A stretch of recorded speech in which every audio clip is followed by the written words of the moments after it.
Ce que cette pédagogie m'a apporté, c'est de pouvoir grandir en étant respectée et d'avoir eu l'occasion de me rencontrer moi-même. Je suis encore en lien avec mes camarades, mes anciens camarades d'école. On voit comme on a tous été nourris par certaines choses, peut-être par un respect profond de l'individu. Et c'est ce que je vis encore aujourd'hui, à la fois en tant que parent et à la fois en tant que professeur, de sentir que, qu'on fait des choses justes. J'ai fait des études du coup dans le stylisme et modélisme. J'ai travaillé dans la mode un certain temps.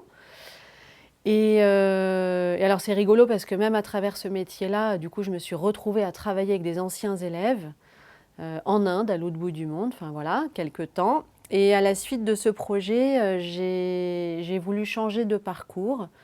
Et je me suis demandé, enfin j'avais envie de retrouver mes valeurs de vie en fait. Et c'est ça qui m'a conduit à démarrer la formation de professeur Waldorf, ici à Sorgues. Et j'y suis toujours 15 ans après. Voilà.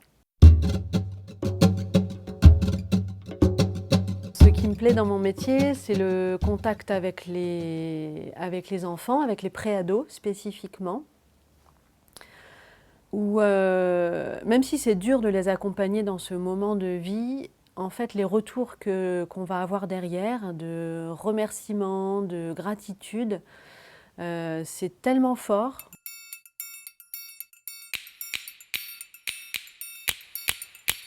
Ce voyage social, si ma mémoire est bonne, a démarré il y a peut-être une quinzaine d'années en arrière, justement par un lien avec l'Inde, et où c'est moi qui ai accueilli la première classe, la première 11e classe là-bas en Inde, avec un autre ancien élève. Donc ils sont arrivés à Pondichéry pour aller aider dans plusieurs endroits, visiter l'école d'Hyderabad, je crois. Et, euh, et donc ça a commencé un peu par ce biais-là, et ensuite ça a migré vers un autre projet d'aller soutenir des populations plus au nord de l'Inde. Donc ça a duré quelques années en lien avec l'Inde, et puis après ça a changé de projet. Mais avec l'idée toujours d'aller aider et offrir ces services en tant que classe, en tant que groupe, et d'aller à la rencontre d'autres personnes. Le début du collège en 6e classe, c'est particulier, c'est vraiment un moment charnière, en plus en début d'année, entre l'enfance et la préadolescence. Donc il y a encore une grande insouciance de l'enfance, une envie de jouer, c'est très présent et c'est assez vivant du coup dans la classe. Et puis petit à petit, on sent au fur et à mesure de l'année qu'il y a des choses qui changent. Alors déjà le corps va beaucoup changer, mais aussi intérieurement. Toute la vie intérieure va évoluer. Aussi en lien avec ce corps qui change, du coup qui est très déstabilisant. Et puis tout ce monde émotionnel qui va bouger et se mettre en mouvement à ce moment-là.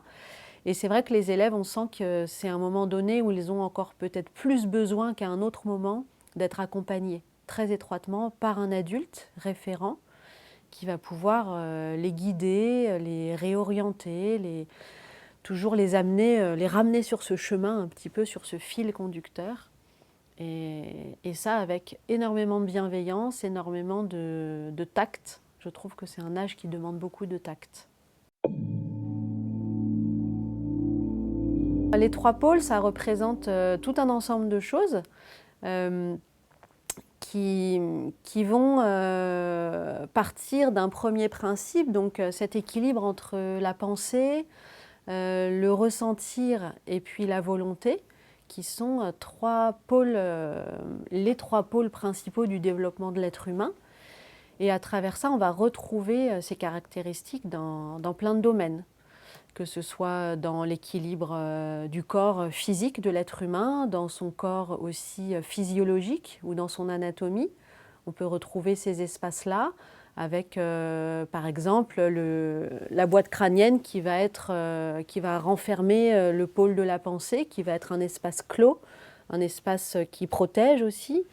La cage thoracique qui va être comme le pôle du ressentir avec la respiration, le métabolisme.